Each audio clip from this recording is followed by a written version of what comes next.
নমস্কাৰ বন্ধু বান্ধৱীসকল, আজি আমি আপোনালোকলৈ আগবঢ়াবলৈ লৈছোঁ এলপিৰ ক্ষেত্ৰত কেইবাখনো জিলাৰ কাট অফ আৰু লগতে আপাৰ প্ৰাইমেৰীৰ ক্ষেত্ৰতো দুখনমান জিলাৰ কাট অফৰ ভিডিঅ'।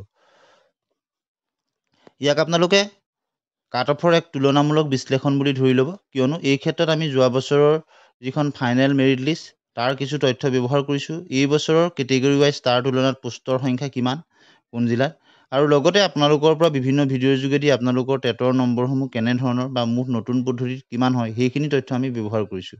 গতিকে সকলোখিনি দিশ চাই এক তুলনামূলক বিশ্লেষণে আমি আগবঢ়াই দিছোঁ। প্ৰথমে আমি হাতত তুলি লৈছোঁ শোণিতপুৰ জিলাখন। শোণিতপুৰ জিলাৰ ক্ষেত্ৰত OBC MOBCৰ ক্ষেত্ৰত যোৱাবাৰ পোষ্টৰ সংখ্যা আছিলে 17টা, এইবাৰ 40টা। গতিকে যোৱা বছৰ তালিকাৰ শীৰ্ষত থকাজনৰ নম্বৰ আছিলে 220.133 আৰু টেটৰ নম্বৰ আছিলে 57.33 আৰু কাট অফ আছিলে 204.733, যিটো পুৰণি পদ্ধতিত হৈছিল। টেটত তেখেতে লাভ কৰিছিলে 55.333 আৰু টেটৰ নম্বৰবিলাক আছিলে এনেধৰণৰ: 55ৰ পৰা 59লৈ আছিলে 7জন প্ৰাৰ্থী, 60ৰ পৰা 64ৰ ভিতৰত আছিলে 2জন প্ৰাৰ্থী আৰু 65+ আছিলে 8জন প্ৰাৰ্থী। এতিয়া আমি চাম SCৰ ক্ষেত্ৰত। SCৰ ক্ষেত্ৰত 13টা পোষ্ট আছিলে যোৱাবাৰ আৰু এইবাৰ আছে 24টা। গতিকে টপ অফ দি টেবুল অৰ্থাৎ তালিকাৰ শীৰ্ষত থকাজনৰ নম্বৰ আছিলে 206.467 আৰু টেটৰ নম্বৰ আছিলে তেখেতৰ 62.667%। কাট অফ আছিলে 196.948 অৰ্থাৎ 200ৰ তলত আছিলে। টেটত পাৰ্চেণ্টেজ আছিলে 61.33%।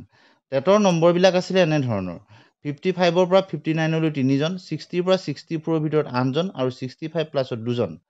ST হিলছৰ ক্ষেত্ৰত মাত্ৰ এটা পোষ্ট আছিলে, এইবাৰ কিন্তু 19টা পোষ্ট আছে আৰু তেখেতৰ নম্বৰ আছে 168.33%। টেটত 168.33 টোটেল নম্বৰ আছিলে, যিহেতু 200তকৈ বহুত তলত, আৰু টেটত পাইছিলে 57.33%। গতিকে ST প্লেইনছৰ ক্ষেত্ৰত 11টা পোষ্ট আছিলে, এইবাৰ 10টা পোষ্ট আছে, এটা post com. Top of the table 211.857 আছিলে তেখেতৰ নম্বৰ আৰু টেটত পাইছিলে 66%। কাট অফ আছিলে 193.867 আৰু তেখেতৰ টেটৰ নম্বৰ আছিলে 58.667। টেটৰ নম্বৰবিলাক আছিলে এনেধৰণৰ: 55ৰ পৰা 59লৈ 3জন, 60ৰ পৰা 64ৰ ভিতৰত 5জন, 65+ত 3জন। এতিয়া আমি চাম আনৰিজাৰ্ভৰ ক্ষেত্ৰত। আনৰিজাৰ্ভৰ ক্ষেত্ৰত যোৱাবাৰ 49 পোষ্ট আছিলে, এইবাৰ তাৰ 4 গুণতকৈও বহুত বেছি, 223টা পোষ্ট আছে। টপ অফ দি টেবুল 235.600 আৰু টেটৰ পাৰ্চেণ্টেজ আছিলে 76%। গতিকে আনৰিজাৰ্ভত যথেষ্ট নম্বৰ থকা প্ৰাৰ্থী আবেদন কৰে আৰু কাট অফ আছিলে 213.622। এতিয়া যোৱাবাৰ পোষ্টৰ সংখ্যাও যথেষ্ট কম আছিলে বাৰু। টেটৰ নম্বৰবিলাক আছিলে এনেধৰণৰ: 60ৰ পৰা 64ৰ ভিতৰত 8জন, 65ৰ পৰা 69ৰ ভিতৰত 8জন আৰু 70+ত 33জন। গতিকে আনৰিজাৰ্ভৰ ক্ষেত্ৰত টাফ কম্পিটিশ্যন হৈছিল। গতিকে এইবাৰ সকলোখিনি আমি দিশ চাইছোঁ। এইবাৰ যিহেতু LPৰ ক্ষেত্ৰত B.Edখিনি নাই আৰু NISৰ ক্ষেত্ৰতো যিটো ছুপ্ৰিম কোৰ্টৰ ফাইনেল জাজমেণ্ট আহিল তাৰপিছত, গতিকে সেইখিনি অনিশ্চয়তাত আছে। গতিকে আৰু যিসকল ভাল নম্বৰ প্ৰাৰ্থী আছিল 2-3টা নিযুক্তি হৈ গৈছে, গতিকে যোৱাবাৰৰ তুলনাত এইবাৰ LPৰ ক্ষেত্ৰত বিশেষতঃ কমিব। আৰু শোণিতপুৰৰ ক্ষেত্ৰত আটাইকেইটা কেটেগৰীতে যোৱাবাৰতকৈ বেছি পোষ্ট আছে, মাত্ৰ ST প্লেইনছৰ ক্ষেত্ৰত এটা পোষ্ট কম আছে। ST প্লেইনছত যোৱাবাৰ 11টা আছিলে, এইবাৰ 10টা। গতিকে এই সকলোখিনি দিশ চাই আমি কেনেধৰণৰ হ'ব পাৰে কাট অফ, মেধা তালিকাত কেনেধৰণৰ আহিব পাৰে। গতিকে টি টাইপছৰ ক্ষেত্ৰত 23টা পোষ্ট আছে। গতিকে টি টাইপছৰ ক্ষেত্ৰত 55ৰ ওচৰত থকা প্ৰাৰ্থীসকল আমি ছেফ জ'নত আছে বুলি আমি ক'ব পাৰোঁ। PWDৰ ক্ষেত্ৰত 27টা পোষ্ট আছে। গতিকে PWDৰ ক্ষেত্ৰতো 55 to 56ৰ ভিতৰত থকাখিনি আমি ছেফ বুলি ক'ব পাৰোঁ, তাতকৈ ওপৰত থকাখিনি নিশ্চয় ছেফত থাকিব। এতিয়া কাট অফো 55 to 56ৰ ভিতৰত থকাৰ সম্ভাৱনা আছে। টি টাইপছৰ ক্ষেত্ৰতো 55ৰ ওচৰত থকাৰ সম্ভাৱনা আছে। ST হিলছৰ ক্ষেত্ৰত 19টা পোষ্ট আছে। গতিকে ST হিলছৰ প্ৰাৰ্থীৰ সংখ্যা যথেষ্ট কম, গতিকে 54 এটা ছেফ জ'নত বুলি আমি ক'ব পাৰোঁ। ST প্লেইনছৰ ক্ষেত্ৰত 10টা পোষ্ট আছে, যোৱাবাৰৰ তুলনাত কম, গতিকে 57ৰ ওপৰত থকাৰ সম্ভাৱনা আছে। অৰ্থাৎ 57 বা তাতকৈ বেছি থকা প্ৰাৰ্থীসকল সুৰক্ষিত জ'নত আছে বুলি আমি ক'ব পাৰোঁ। SCৰ ক্ষেত্ৰত 24টা পোষ্ট। গতিকে SCৰ ক্ষেত্ৰত ST প্লেইনছতকৈ কিছু অলপ কম্পিটিশ্যন থাকিব, যদিও পোষ্টৰ সংখ্যা বেছি, তথাপিতো 57.5 মান আমি ছেফ জ'নত আছে বুলি ক'ব পাৰোঁ। তাতকৈ বেছি থকাসকল নিশ্চয় ছেফ জ'নত থাকিব, কিন্তু কাট অফ 57.5 মানলৈকে নমাৰ সম্ভাৱনা আছে। OBC MOBCৰ ক্ষেত্ৰত 40টা পোষ্ট। গতিকে OBC MOBCৰ ক্ষেত্ৰত 59 হয়তো এটা ছেফ জ'ন হ'ব পাৰে। আনৰিজাৰ্ভৰ ক্ষেত্ৰত 223টা পোষ্ট আছে গতিকে আনৰিজাৰ্ভৰ ক্ষেত্ৰত আমি যদি চাওঁ 60 এটা সেফ জোন হ'ব পাৰে তাতকৈ বেছি থকাসকল নিশ্চয় সুৰক্ষিত কাট অফ 60 লৈকে নমাৰ সম্ভাৱনা আছে এতিয়া আমি চাম নগাঁৱৰ ক্ষেত্ৰত OBC MOBC 67টা পোষ্ট আছিলে যোৱাবাৰ এইবাৰ আছে 51টা টপ অফ দি টেবুলত 225.200 পাইছে হৈছিলেগৈ মুঠ নম্বৰ পুৰণি পদ্ধতিত আৰু টেটৰ নম্বৰ আছিলে 64% আৰু কাট অফ আছিলে 205.050 আৰু পাৰ্চেণ্টেজ আছিলে টেটত 76%। টেটৰ নম্বৰবিলাক আছিলে এনেধৰণৰ 55 to 59 32 জন আছিলে 60 to 64 23 জন আছিলে 65 পৰা 69 লৈ 8 জন আছিলে 70 প্লাছত 4 জন আছিলে মুঠ 67টা পোষ্ট আছিলে গতিকে SCৰ ক্ষেত্ৰত 23টা পোষ্ট আছিলে এইবাৰো 23টা সমান পোষ্ট আছে টপ অফ দি টেবুল 219.133 আৰু টেটৰ নম্বৰ আছিলে 57.333 কাট অফ আছিলে 200.267 পুৰণি পদ্ধতিত হৈছিল আৰু টেটৰ নম্বৰ আছিলে 56.667 55 পৰা 59 লৈ 7 জন প্ৰাৰ্থী আছিলে 60 পৰা 64% ভিতৰত 7 জন আছিলে 65 পৰা 69 ভিতৰত 4 জন আছিলে 70 প্লাছত 5 জন আছিলে SC প্ৰিন্সৰ ক্ষেত্ৰত 15টা পোষ্ট আছিলে যোৱাবাৰ এবাৰ দুগুণতকৈ বেছি 38টা পোষ্ট আছে টপ অফ দি টেবুল 201.350 আছিলে পুৰণি পদ্ধতি মতে 200ৰ ওপৰত আছিলে মন কৰিব কথাটো টেটৰ নম্বৰ আছিলে 60% কাট অফ আছিলে 188.743 কাট অফ কিন্তু 200তকৈ তলত আছিলে আৰু তেখেতৰ টেটৰ নম্বৰ আছিলে 60% আৰু টেটৰ নম্বৰবিলাক আছিলে এনেধৰণৰ 55 to 59 8 জন 60 to 64 5 জন 65 পৰা 69 লৈ 2 জন 70 প্লাছত নাছিলে আনৰিজাৰ্ভৰ ক্ষেত্ৰত 59টা পোষ্ট আছিলে এইবাৰ দুগুণতকৈও বেছি 126টা post top of the table 234.750 আৰু কাট অফ আছিলে 60%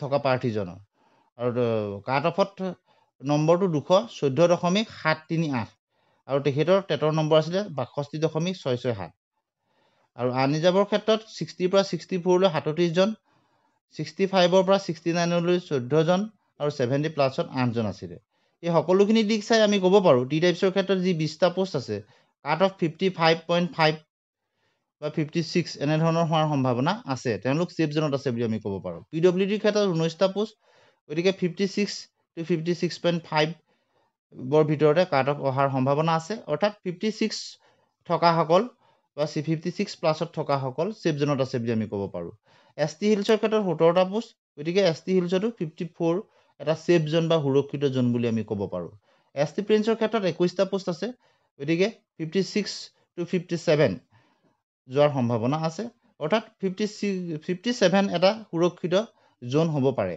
ST প্ৰিন্সৰ ক্ষেত্ৰত SCৰ ক্ষেত্ৰত 23টা পোষ্ট গতিকে SCৰ ক্ষেত্ৰত ST প্ৰিন্সতকৈ কিছু অলপ ওপৰত থকাৰ সম্ভাৱনা আছে 57.5 এটা সুৰক্ষিত জোন বা সেফ জোন বুলি আমি ক'ব পাৰোঁ OBC MOBCৰ ক্ষেত্ৰত 51টা পোষ্ট আছে গতিকে OBC MOBCৰ ক্ষেত্ৰত 58.5 বা 59 এনেধৰণৰ হোৱাৰ সম্ভাৱনা আছে কাট অফ গতিকে 58 প্লাছত থকাসকল সেফ জোনত বা সুৰক্ষিত জোনত আছে বুলি আমি ক'ব পাৰোঁ আনৰিজাৰ্ভৰ ক্ষেত্ৰত 126টা পোষ্ট আছে গতিকে 60 ওপৰত থকাৰে সম্ভাৱনা আছে গতিকে 61 এটা সুৰক্ষিত জোন হিচাপে আমি ধৰিব পাৰোঁ সকলোখিনি দিশ চাই গতিকে আমি LPৰ ক্ষেত্ৰত আজি এই দুখন জিলাৰ আমি কাট অফ আপোনালোকলৈ আগবঢ়াই দিলোঁ এতিয়া আমি আপাৰ প্ৰাইমেৰীৰ ক্ষেত্ৰতো দুখন জিলাৰ আপোনালোকলৈ কাট অফ দিবলৈ চেষ্টা কৰিম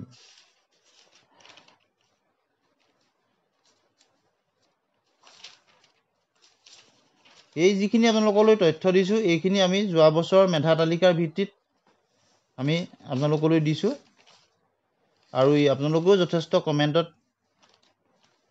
কৰিছিল এতিয়া আমি প্ৰথমতে হাতত তুলি লৈছোঁ আপাৰ প্ৰাইমেৰীৰ ক্ষেত্ৰত এছিষ্টেণ্ট টিচাৰ ধুবুৰী OBC আৰু MOBCৰ 38টা পোষ্ট আছিলে এতিয়া টপ অফ দি টেবুল আছিলে 296.461 পুৰণি পদ্ধতিত হৈছিলে টেটত নম্বৰ পাইছিলে 58.667 কাট অফ আছিলে 281.112 আৰু টেটৰ পাৰ্চেণ্টেজ আছিলে 55.333% আৰু টেটৰ মাৰ্কছ আছিলে 55 to 59ত 12জন, 60 to 64 16জন, 65 to 69 5জন আৰু 70 প্লাছত 5জন আছিলে। SCৰ ক্ষেত্ৰত 5টা পোষ্ট আছিলে। টপ অফ দি টেবুল আছিলে 284.585, টেটত নম্বৰ পাইছিলে 60%, কাট অফ আছিলে 278.188। টোটেল মানে কাট অফটোত আছিলে পুৰণি পদ্ধতিত 278.188 আৰু টেটৰ পাৰ্চেণ্টেজ আছিলে 65.33%। টেটৰ নম্বৰবিলাক আছিলে এনেধৰণৰ: 55ৰ পৰা 59লৈ মাত্ৰ এজন, 60ৰ পৰা 64লৈ দুজন, 65 to 69লৈ দুজন, 70 প্লাছত 10জন আছিলে। ST প্লেইনছৰ ক্ষেত্ৰত 8টা পোষ্ট আছিলে। টপ অফ দি টেবুল 268.669, টেটত আছিলে 59.333, কাট অফ আছিলে 266.295 আৰু টেটত আছিলে 60.667। টেটৰ নম্বৰবিলাক আছিলে এনেধৰণৰ: 55ৰ পৰা 59লৈ 4জন, 60ৰ পৰা 64লৈ দুজন, 65ৰ পৰা 69লৈ দুজন, 70 প্লাছত নাছিলে। আনৰিজাৰ্ভৰ ক্ষেত্ৰত 59টা পোষ্ট আছিলে। টপ অফ দি টেবুল 322.889 আৰু টেটত আছিলে 64%, কাট অফ আছিলে 292.994 আৰু টেটৰ নম্বৰবিলাক আছিলে এনেধৰণৰ: 60 to 64 33জন আছিলে, 65 to 69 15জন আছিলে, 70 প্লাছত 11জন আছিলে। এই সকলোখিনি দিশ চাই এছিষ্টেণ্ট টিচাৰৰ ক্ষেত্ৰত আপাৰ প্ৰাইমেৰী ধুবুৰীৰ ক্ষেত্ৰত 3 টাইপছত যি 2টা পোষ্ট আছে 59 প্লাছত থকাৰ সম্ভাৱনা আছে। PWDৰ ক্ষেত্ৰত 8টা পোষ্ট, তাতো 59 প্লাছৰখিনি সুৰক্ষিত জোন বুলি আমি ক'ব পাৰোঁ। 3 টাইপছতো 59 প্লাছত থকাখিনি আমি সুৰক্ষিত জোনত আছে বুলি ক'ব পাৰোঁ, ছেফ জোনত। ST প্লেইনছৰ ক্ষেত্ৰত 9টা পোষ্ট, গতিকে 57 প্লাছত থকাখিনি আমি ছেফ জোনত বা সুৰক্ষিত জোনত আছে বুলি ক'ব পাৰোঁ। ST হিলছৰ ক্ষেত্ৰত 57 প্লাছ এটা সুৰক্ষিত জন হ'ব পাৰে। ST প্লেইনছৰ ক্ষেত্ৰত 11টা পোষ্ট, গতিকে 60 প্লাছত থকাখিনি সুৰক্ষিত জোনত আছে বুলি ক'ব পাৰোঁ। SCৰ ক্ষেত্ৰত 14টা পোষ্ট আছিলে, গতিকে 62 প্লাছত থকাখিনিক আমি সুৰক্ষিত জোনত আছে বুলি ক'ব পাৰোঁ। OBC MOBCৰ ক্ষেত্ৰত 19টা পোষ্ট, গতিকে তেওঁলোক 63 ওপৰত যিখিনি আছে বা 63 বা তাতকৈ বেছি থকাসকল সুৰক্ষিত জোনত আছে বুলি ক'ব পাৰোঁ। আনৰিজাৰ্ভৰ ক্ষেত্ৰত 28টা পোষ্ট, গতিকে আনৰিজাৰ্ভৰ ক্ষেত্ৰত 64 বা তাতকৈ বেছি থকাসকল ছেফ জোনত আছে বুলি ক'ব পাৰোঁ ধুবুৰীৰ ক্ষেত্ৰত আপাৰ প্ৰাইমেৰী এছিষ্টেণ্ট টিচাৰৰ ক্ষেত্ৰত। গতিকে আপাৰ প্ৰাইমেৰীৰ ক্ষেত্ৰত ছায়েন্স টিচাৰৰ ধুবুৰী কেনেধৰণৰ হ'ব পাৰে? OBC MOBC যোৱাবাৰ 3টা পোষ্ট আছিলে। টপ অফ দি টেবুল 282.564 আছিলে আৰু 66% পাইছিলে টেটত থকাজনে। কাট অফ আছিলে 276.107 আৰু টেটৰ নম্বৰ আছিলে 62%। SCৰ ক্ষেত্ৰত এটা পোষ্ট আছিলে, কাট অফ 270.584, টেটত পাইছিলে 66%। ST প্লেইনছৰ ক্ষেত্ৰত 2টা পোষ্ট আছিলে। টপ অফ দি টেবুল 265.638 আৰু টেটত পাইছিলে 60.667, কাট অফ আছিলে 262.927, টেটত পাৰ্চেণ্টেজ আছিলে 68%। আনৰিজাৰ্ভৰ ক্ষেত্ৰত 2টা পোষ্ট আছিলে, গতিকে আনৰিজাৰ্ভৰ ক্ষেত্ৰত টপ অফ দি টেবুল 314.293, টেটত আছিলে 68.667, যথেষ্ট ভাল নম্বৰ। কাট অফ 305.986, টেটত আছিলে 71.333। এই সকলোখিনি দিশ চাই UPS ছায়েন্স টিচাৰ ধুবুৰীৰ ক্ষেত্ৰত 3 টাইপছৰ যি 2টা পোষ্ট আছে, তাত 57 বা তাতকৈ বেছি থকাসকল সুৰক্ষিত জোনত আছে বুলি ক'ব পাৰোঁ। PWDৰ ক্ষেত্ৰত এটা পোষ্ট, 58 বা তাতকৈ বেছি থকাসকল সুৰক্ষিত জোনত আছে বুলি ক'ব পাৰোঁ। ST হিলছৰ ক্ষেত্ৰত 5টা পোষ্ট, 57 বা তাতকৈ বেছি থকাসকল ছেফ জোনত আছে বুলি আমি ক'ব পাৰোঁ। ST প্লেইনছৰ ক্ষেত্ৰত 5টা পোষ্ট, 60 প্লাছত থকাসকলক ছেফ জোনত আছে বুলি আমি ধৰিব পাৰোঁ। SCৰ ক্ষেত্ৰত 6টা পোষ্ট, গতিকে 62 প্লাছত থকাসকল ছেফ জোনত বা সুৰক্ষিত জোনত আছে বুলি আমি ধৰিব পাৰোঁ। OBC MOBCৰ ক্ষেত্ৰত 12টা পোষ্ট, 63 প্লাছত থকাসকল ছেফ জোন বা সুৰক্ষিত জোনত আছে আমি ধৰিব পাৰোঁ। আনৰিজাৰ্ভৰ ক্ষেত্ৰত 8টা পোষ্ট, গতিকে 65 প্লাছত থকাসকল ছেফ জোনত আছে বুলি আমি ধৰিব পাৰোঁ। গতিকে শেষত আমি ধুবুৰী LP ক্ষেত্ৰতো বহুতে সুধি আছিলে, গতিকে LP ক্ষেত্ৰতো ধুবুৰী কাট অফৰ এক বিশ্লেষণ আপোনালোকলৈ দি আজি ভিডিঅ'টো আমি সামৰণি মাৰিবলৈ লৈছোঁ। ধুবুৰীৰ ক্ষেত্ৰত OBC MOBCৰ LPত যোৱাবাৰ 26টা পোষ্ট আছিলে, এইবাৰ বহুত পোষ্ট আছে, 112টা পোষ্ট আছে। গতিকে টপ অফ দি টেবুলত আছিলে 222.600, টেটত আছিলে 58% আৰু কাট অফ আছিলে 205.595 আৰু টেটত নম্বৰ পাইছিলে তেখেতে 56.667। টেটৰ নম্বৰবিলাক 55ৰ পৰা 59লৈ আছিলে 13জন, 60ৰ পৰা 64ৰ ভিতৰত আছিলে 9জন, 65 to 69 আছিলে 3জন, 70 প্লাছত আছিলে এজন। SCৰ ক্ষেত্ৰত 16টা পোষ্ট আছিলে, এইবাৰ 28টা আছে।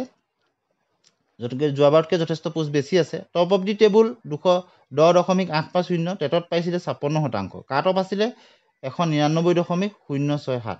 গতিকে OBC MOBC ক্ষেত্ৰতো 200ৰ তলত আছিলে। গতিকে এইবাৰতো বহুত কমাৰ সম্ভাৱনা আছে। টেটৰ ক্ষেত্ৰত 55ৰ পৰা 59লৈ 9জন, 60 পৰা 64ৰ ভিতৰত 3জন, 65ৰ পৰা 69লৈ 3জন, 70 প্লাছত এজন আছিলে OBC MOBCৰ ক্ষেত্ৰত, যি কেইটা পোষ্ট আছিলে মেধা তালিকা এখনত। ST প্ৰেঞ্চৰ ক্ষেত্ৰত 30টা পোষ্ট আছিলে, এইবাৰ দুগুণতকৈও বেছি 78টা পোষ্ট আছে। টপ অফ দি টেবুল 198.651 আৰু টেটত আছিলে 56.667, কাট অফ আছিলে 188.800, যথেষ্ট কম আছিলে। 55ৰ পৰা 59লৈ আছিলে 24জন প্ৰাৰ্থী, 60ৰ পৰা 64লৈ আছিলে 5জন, 65ৰ পৰা 69লৈ এজন, 70 প্লাছত এজনো নাছিলে। আনৰিজাৰ্ভৰ ক্ষেত্ৰত 64টা পোষ্ট আছিলে, এইবাৰ 76টা পোষ্ট আছে। গতিকে এইবাৰ 12টা পোষ্ট বেছি আছে। টপ অফ দি টেবুলত আছিলে 235.250, টেটত আছিলে 70%, কাট অফ আছিলে 216.857, টেটত আছিলে 66%, 60 to 64% আছিলে 42জন, 65 to 69 18জন, 70 প্লাছত 4জন। গতিকে টি টাইপছৰ ক্ষেত্ৰত 11টা পোষ্ট যি আছে, LPৰ ক্ষেত্ৰত কাট অফ 55.5 এক সুৰক্ষিত জন হ'ব পাৰে ধুবুৰীৰ ক্ষেত্ৰত। PWDৰ ক্ষেত্ৰত যি 12টা পোষ্ট আছে, 56.5 এক সুৰক্ষিত জন হ'ব পাৰে। ST হিলছৰ ক্ষেত্ৰত 18টা পোষ্ট, 54 বা তাতকৈ বেছি থকাসকল সুৰক্ষিত জনত থাকিব। ST প্ৰিন্সৰ ক্ষেত্ৰত 78টা পোষ্ট, 55.5 এক সুৰক্ষিত জন হ'ব পাৰে। SCৰ ক্ষেত্ৰত যি 57 এক সুৰক্ষিত জন হ'ব পাৰে। MOBCৰ ক্ষেত্ৰত 58 এক সুৰক্ষিত জন বা ছেফ জন হ'ব পাৰে। আনৰিজাৰ্ভৰ ক্ষেত্ৰত যি 76 পোষ্ট আছে, তাত 60 প্লাছত থকাসকল সুৰক্ষিত জনত থাকিব। গতিকে আমি আজি আপোনালোকলৈ LP আৰু UPৰ ক্ষেত্ৰত এইকেইখন জিলাৰ কাট অফৰ এক তুলনামূলক বিশ্লেষণ দিলোঁ। আমি কোন কিমান নম্বৰ থকা প্ৰাৰ্থীসকল ছেফ জনত থাকিব পাৰে সেই বিষয়ে আপোনালোকলৈ এক বিশ্লেষণ আগবঢ়াই দিলোঁ। পৰৱৰ্তী সময়ত আপোনালোকে কোনকেইখন জিলাৰ কাট অফৰ বিশ্লেষণ বিচাৰে আপোনালোকে কমেণ্ট ছেকশ্যনত জনাবলৈ নাপাহৰিব। আৰু প্ৰথমবাৰৰ কাৰণে যদি চাইছে চেনেলটো ছাবস্ক্ৰাইব কৰি দিব, ভাল পালে লাইক আৰু শ্বেয়াৰ কৰি দিব। ইয়াক আমি যোৱা বছৰৰ মেধা তালিকা, এই বছৰৰ যিখন ভেকেঞ্চি লিষ্ট, আপোনালোকৰ নম্বৰ সেইখিনি চাই কেনেধৰণৰ নম্বৰখিনি ছেফ জন হ'ব পাৰে সেই বিষয়ে এক ধাৰণা